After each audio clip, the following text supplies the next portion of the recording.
മൂകം കരോതി വാചാലം പങ്കും ലംഘയത്തെ ഗിരിം യത്കൃപാത്തമഹം വന്ദേ പരമാനന്ദമാധവം. ഇന്ന് നാരായണീയം 7ാമത്തെ ദശകത്തിൽ 3ാമത്തെ ശ്ലോകത്തിൻ്റെ അർത്ഥം പറയാം. കോസൗ മാമവദൽപുമാനിതി ജലാപൂർണേ ജഗന്മണ്ഡലേ ദിക്ഷുദ്വീക്ഷ്യ കിമപ്യനീക്ഷിതവതാ വാക്യാർത്ഥമുൽപശ്യത ദിവ്യം വർഷസഹസ്രമാപ്തതപസാ തേന ത്വമാരാധിതസ്തസ്മൈ ദർശിതവാനസി സ്വനിലയം വൈകുണ്ഠമേകാത്ഭുതം.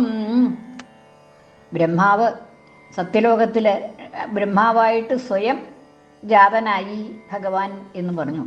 ആ ബ്രഹ്മാവ് വെള്ളത്തിൽ വേറെ ആരെയും കാണാതെ കണ്ട് 4 പാട് നോക്കണതായിട്ടുള്ള അവസരത്തിൽ തനിക്ക് സൃഷ്ടിക്കണം എന്നുള്ളതായിട്ടുള്ള മോഹം ഉണ്ടായി. പക്ഷെ അതിനുള്ളതായിട്ടുള്ള ആലോചിച്ചിട്ടും അതിനുള്ളതായിട്ടുള്ള വഴിയൊന്നും കിട്ടാതെ കണ്ട് വിഷമിച്ചിരിക്കുന്നതായിട്ടുള്ള അവസരത്തിൽ തപസ് ചെയ്യൂ തപ എന്നുള്ളതായിട്ടുള്ള ഒരു ആകാശവാണി, ഒരു അശരീവാക്ക് കേട്ടു എന്ന് പറഞ്ഞു. അപ്പം അതങ്ങോട്ട് കേട്ടിരിക്കുകയാണ് ബ്രഹ്മാവ്. അത് കഴിഞ്ഞിട്ട് എന്തുണ്ടായി എന്നുള്ളതാണ് ഈ ശ്ലോകത്തിൽ പറയണത്. അപ്പം ഈ ശബ്ദം കേട്ടപ്പോൾ തപസ് ചെയ്യൂ എന്നുള്ളതായിട്ടുള്ള ആ ശബ്ദം കേട്ടു. അപ്പോൾ ആരാ ഈ പറഞ്ഞതെന്നുള്ളതൊന്നും മനസ്സിലായില്ല. കോസൗ കഹ അസൗ മാം അവദത് പുമാൻ, മാം കഹ അസൗ പുമാൻ അവദത്, എന്നോട് ഈ പറഞ്ഞത് അവദത് പറഞ്ഞു. അത് കഹ അസൗ, ആ പറഞ്ഞ അത് ആരാണ്? ഒരാളെയും കാണാനില്ല. കഹ അസൗ പുമാൻ മാം അവദത്, ഏത് പുരുഷനാണ് എന്നോട് ഈ പറഞ്ഞത്? അതായത് പറയുക എന്ന് പറയുമ്പോൾ ഒരാളായിരിക്കണമല്ലോ. പുമാൻ എന്നുള്ളതോട് പുല്ലിംഗം വിവക്ഷയൊന്നുമില്ല. ആരാണ് പറഞ്ഞത്? എന്നോട് പറഞ്ഞത് ആരായിരിക്കാം? കഹ അസൗ പുമാൻ മാം അവദത്, ആരായിരിക്കാം എന്നോട് പറഞ്ഞത്? ഇതി എന്നിങ്ങനെ ആ ജലാപൂർണേ ജഗന്മണ്ഡലേ, ആ ജഗന്മണ്ഡലം മുഴുവൻ, അതായത് ഈ 14 ലോകങ്ങൾ ഉണ്ടായിട്ടുണ്ട്. അതിൽ ഏറ്റവും മുകളിലുള്ളതായിട്ടുള്ള സത്യലോകത്തിലാണ് ബ്രഹ്മാവ് ഉണ്ടായതെന്ന് പറഞ്ഞു. ഈ 14 ലോകങ്ങളും ആ ആദ്യത്തെ കാരണജലത്തിൽ മുങ്ങിയിട്ടാണ് കിടക്കണത്. ആ കാരണജലത്തിൽ ഈ 14 ലോകങ്ങളും മുങ്ങിയിട്ടുണ്ട്. അങ്ങനെ ആ ജലം മാത്രമേ ഉള്ളൂ, വേറെ ഒന്നും കാണാനില്ല. അതിൽ മുകളിലാണ് ഈ ബ്രഹ്മാവിൻ്റെ സത്യലോകം ഉള്ളത്. അപ്പോൾ അങ്ങനെയുള്ളതായിട്ടുള്ള ഈ കാരണജലത്തിൽ വെള്ളമല്ലാതെ കൊണ്ട് 4 ഭാഗത്തും നോക്കിയാൽ യാതൊരു വസ്തുവും കാണാനില്ല. ജലാപൂർണേ ജഗന്മണ്ഡലേ, ഈ ജഗന്മണ്ഡലം മുഴുവൻ 14 ലോകങ്ങളും, ജഗന്മണ്ഡലം മണ്ഡലം സമൂഹം, ആ ജഗത്തുകളുടെ മണ്ഡലം, ജഗത്തുകളുടെ കൂട്ടം, ലോകങ്ങളുടെ കൂട്ടം 14 ലോകങ്ങളും. ജലാപൂർണേ, ജലത്തിൽ ആപൂർണമായിട്ടാണ്, ജലത്തിൽ മുങ്ങിയിട്ട് കിടക്കുകയാണ് ഈ 14 ലോകങ്ങളും. അങ്ങനെയുള്ളതായിട്ടുള്ള ഈ ലോകത്തിൽ ദിക്ഷു ഉദ്വീക്ഷ്യ, 4 ഭാഗത്തേക്കും നോക്കി ബ്രഹ്മാവ്, എല്ലാ ദിക്കിലേക്കും നോക്കി, എവിടെയെങ്കിലും എന്തെങ്കിലും കാണാനുണ്ടോ? ദിക്ഷു ഉദ്വീക്ഷ്യ, എല്ലാ ദിക്കുകളിലേക്കും 10 ദിക്കിലേക്കും ഉദ്വീക്ഷ്യ നോക്കിയിട്ട് കിമപി അനീക്ഷിതവത, കിമപി യാതൊന്നും കാണാനില്ല, അനീക്ഷിതവത കാണാത്തതായിട്ടുള്ള എല്ലാ ദിക്കിലും നോക്കിയിട്ട് പക്ഷേ ഒന്നും കാണാനില്ല. ആരെയും കാണാനില്ല എന്നല്ല, ഒരു വസ്തുവും കാണാനില്ല. ഈ വെള്ളം മാത്രമേ 4 ഭാഗത്തും കാണുന്നുള്ളൂ, വെള്ളം മാത്രമുണ്ട്. അങ്ങനെ ഈ വെള്ളം മാത്രം കണ്ടുകൊണ്ട് കിമപി അനീക്ഷിതവത, വേറെ ഒന്നും കാണാനില്ല. ഈ ശബ്ദം കേട്ടു എന്നല്ലാതെ കണ്ട്, ഈ വെള്ളം അല്ലാതെ കണ്ട് വേറെ ഒന്നും കാണാനില്ല. കിമപി അനീക്ഷിതവത, പക്ഷെ നോക്കിയിട്ട് ഒന്നും കാണാനില്ലെങ്കിലും ഈ തപ എന്ന് പറഞ്ഞല്ലോ, അതിൻ്റെ ശബ്ദം ആലോചിച്ചപ്പോൾ കിട്ടി എന്നാണ്. വാക്യാർത്ഥം ഉൽപ്പശ്യത, വാക്യാർത്ഥം തപ എന്നുള്ളതായിട്ടുള്ള ആ വാക്യത്തിൻ്റെ അർത്ഥം എന്തുകൊണ്ടാണ് ഈ തപ എന്ന് പറഞ്ഞാൽ എന്താണ് എന്നുള്ളത് ആലോചിച്ചപ്പോൾ അങ്ങോട്ട് കിട്ടി. ആ ഉൽപ്പശ്യത അത് അങ്ങോട്ട് ബോധത്തിൽ വന്നു. ബ്രഹ്മാവിന് ഈ തപ എന്നുള്ളതിൻ്റെ അർത്ഥം എന്താണ് എന്നുള്ളത് മനസ്സിലായി. എന്താ ഞാൻ ചെയ്യേണ്ടത് എന്നുള്ളത് ബ്രഹ്മാവിന് മനസ്സിലായി. എന്നിട്ട് ദിവ്യം വർഷസഹസ്രം, ദിവ്യങ്ങളായിട്ടുള്ള വർഷസഹസ്രങ്ങൾ, അതായത് നേരത്തെ പറയണ്ടായി, കാലങ്ങൾ പറയുന്ന സമയത്ത് പറഞ്ഞു മനുഷ്യരുടെ 365 ദിവസം കൂടിയാൽ ദേവന്മാരുടെ ഒരു ദിവസമാണ്. മനുഷ്യരുടെ 360 വർഷം ആണ് ദേവന്മാരുടെ ഒരു ദിവസം. അങ്ങനെയുള്ളതായിട്ടുള്ള 365 ദിവസം ആണ് ദേവന്മാരുടെ ഒരു വർഷം. അങ്ങനെയുള്ളതായിട്ടുള്ള 1000 വർഷങ്ങൾ 1000 വർഷം ദിവ്യവർഷം, ദേവന്മാരുടെ 1000 വർഷം, 1000 ദിവ്യവർഷം, അതായത് മനുഷ്യരുടെ 365,000 എന്നിട്ടുള്ളൂ. അത്രയും വർഷങ്ങൾ തപസ് ചെയ്തു ആര്? ബ്രഹ്മാവ്. ദിവ്യം വർഷസഹസ്രം ആപ്തതപസ, ആപ്തമായിട്ടുള്ള സ്വീകരിച്ചതായിട്ടുള്ള തപസ്സോടു കൂടിയതായിട്ടുള്ള തേന, അദ്ദേഹത്തിനാൽ. അങ്ങനെ 1000 വർഷം 1000 ദിവ്യവർഷങ്ങൾ തപസ് ചെയ്തതായിട്ടുള്ള ബ്രഹ്മാവിന് ത്വം ആരാധിത, അങ്ങനെ ആ തപസ് ചെയ്ത് ഭഗവാനെ ആരാധിച്ചു ബ്രഹ്മാവ് എന്നാണ്. അങ്ങനെ ആ തപസ് കൊണ്ട് അദ്ദേഹത്താൽ ബ്രഹ്മാവിനാൽ ആരാധിക്കപ്പെട്ടതായ അങ്ങ് ഭഗവാൻ ആരാധിത ത്വം തസ്മൈ, അദ്ദേഹത്തിനായിക്കൊണ്ട് ബ്രഹ്മാവിനായിക്കൊണ്ട് ദർശിതവാനസി സ്വനിലയം, സ്വനിലയം ദർശിതവാനസി, ദർശിതവാൻ അസി, അങ്ങ് കാണിച്ചു കൊടുത്തവനായി തീർന്നു അങ്ങ് എന്നൊക്കെയാണ്. അതായത് അങ്ങ് കാണിച്ചു കൊടുത്തു. ദർശിതവാൻ അസി, അങ്ങ് കാണിച്ചു കൊടുത്തു. എന്ത്?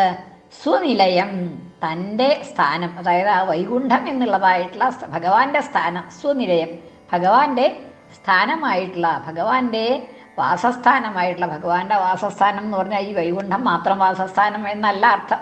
പക്ഷേ ആ തൽക്കാലത്ത് ഭഗവാൻ എല്ലാ ദിക്കിലും വ്യാപിച്ചു കിടക്കുന്നതാണ് എങ്കിലും ആ വൈകുണ്ഠം എന്നുള്ളതായിട്ടുള്ള ആ വാസസ്ഥാനം അദ്ദേഹത്തിന് കാണിച്ചു കൊടുത്തു, ഭഗവാൻ ബ്രഹ്മാവിന് കാണിച്ചു കൊടുത്തു എന്നാണ്. സ്വനിലയം വൈകുണ്ഠം, സ്വനിലയമായിട്ടുള്ള വൈകുണ്ഠത്തെ കാണിച്ചു കൊടുത്തു. എങ്ങനെ? ഏകാത്ഭുതമായിട്ടുള്ളതാണ് ഈ വൈകുണ്ഠം എന്നാണ്. അതായത് ഏകമായിട്ടുള്ള അത്ഭുതമായിട്ടുള്ള ഒരേ ഒരു അത്ഭുതമാണ്. അതായത് ഈ അത്ഭുതം വൈകുണ്ഠം കണ്ടു കഴിഞ്ഞാൽ പിന്നെ വേറെ ഒന്നും അത്ഭുതമല്ല എന്നാണ്. അത്രത്തോളം ആശ്ചര്യകരമായിട്ട് വേറെ ഒന്നുമില്ല.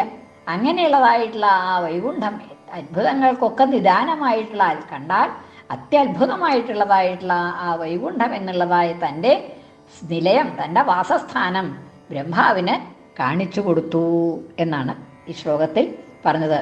കോസൗ മാം അവതൽ പുമാൻ, ഈ എന്നോട് പറഞ്ഞതായിട്ടുള്ള ഈ പുരുഷൻ ആരാണ് എന്നോട് ഇങ്ങനെ തപ എന്ന് പറഞ്ഞത്? തപസ് ചെയ്യൂ എന്ന് എന്നോട് പറഞ്ഞത് ആരാണ്? എന്നിങ്ങനെ ജലാപൂർണേ ജഗന്മണ്ഡലേ, ജലം കൊണ്ട് ആപൂർണമായിട്ടുള്ള എല്ലാ ആസമന്താത് എന്നാണ്, എല്ലാ സ്ഥലത്തും നിറഞ്ഞു കിടക്കുന്നതായിട്ടുള്ള ജലം മാത്രമുണ്ട്. അങ്ങനെയുള്ളതായിട്ടുള്ള ജഗന്മണ്ഡലേ, ഈ ജഗന്മണ്ഡലത്തിൽ മുഴുവൻ വെള്ളത്തിൽ കിടക്കുന്നതായിട്ടുള്ള ആ ജഗന്മണ്ഡലത്തിൽ 4 ദിക്കിലും നോക്കി, എല്ലാ ദിക്കിലും വെള്ളം മാത്രമേ കാണാനുള്ളൂ. ദിക്ഷു ഉദ്വീക്ഷ്യ, എല്ലാ ദിക്കുകളിലും ഉദ്വീക്ഷ്യ, നല്ല പോലെ നോക്കി. ഉദ്വീക്ഷ്യ കിമപി അനീക്ഷിതവത, ഒന്നും കാണാൻ പറ്റിയില്ല. ഈ ജലത്തിലൊക്കെ നോക്കിയിട്ട് എല്ലാ ദിക്കിലും നോക്കി, പക്ഷേ എവിടുന്നാണ് ഈ ശബ്ദം വന്നത് എന്നുള്ളത് ഒന്നും കാണാൻ പറ്റിയില്ല. ആരാണ് ശബ്ദം പുറപ്പെടുവിച്ചത് എന്നുള്ളത് ഒന്നും തന്നെ, വേറെ ഭഗവാൻ ഒരു പുരുഷനെ കണ്ടില്ല എന്നല്ല, ഒരു വസ്തുവും വെള്ളം അല്ലാതെ കണ്ട് വേറെ ഒന്നും കാണാനായിട്ട് സാധിച്ചില്ല ബ്രഹ്മാവിന് എന്നാണ്. കിമപി അനീക്ഷിതവത, പക്ഷേ വാക്യാർത്ഥം ഉൽപ്പശ്യത, തപ എന്നുള്ള ആ വാക്ക് കേട്ടുല്ലോ.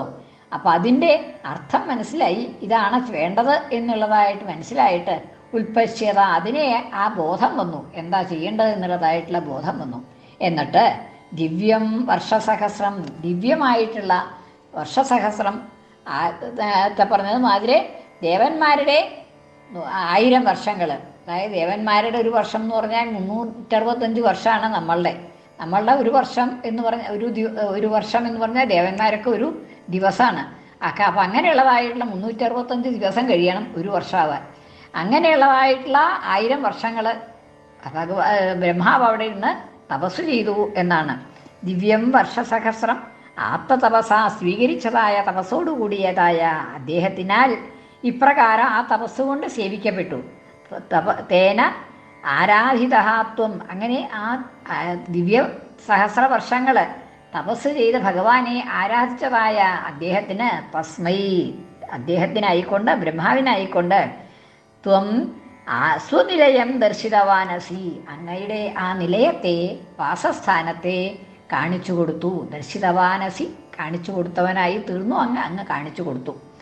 അതായത് ഏതാണ് സുനിലയം എന്ന് പറഞ്ഞാൽ വൈകുണ്ഠം എന്ന് പറയണതായിട്ടുള്ള അങ്ങയുടെ ആ വാസസ്ഥാനം. വൈകുണ്ഠം ഏകാത്ഭുതം, ലോകത്തിൽ മുഴുവൻ, അതായത് മറ്റെല്ലാത്തിനേക്കാൾ ശ്രേഷ്ഠമായിട്ടുള്ള അത്ഭുതകരമായിട്ടുള്ള, അതിനേക്കാൾ അതിശയിതമായിട്ട് വേറെ ഒന്നുമില്ല.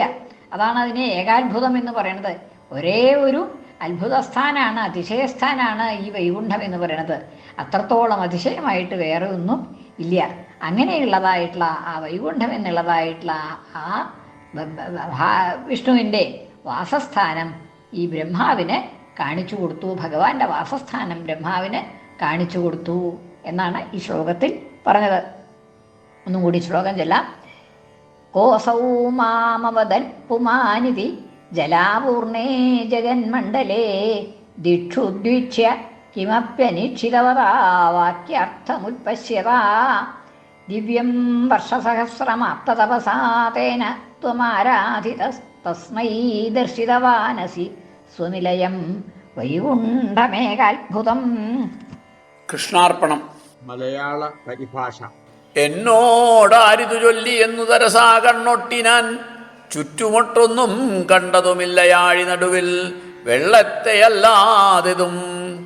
പിന്നെ തോന്നി പൊരുൾ തപസ്സുടനഹോ ചെയ്തായിരം വർഷവും നന്നായി നീപത കാട്ടി നിന്റെ ഭവനം വൈകുണ്ഠമത്യദ്ഭുതം. സർവത്ര ഗോവിന്ദനാമ സങ്കീർത്തനം. ഗോവിന്ദ ഗോവിന്ദ.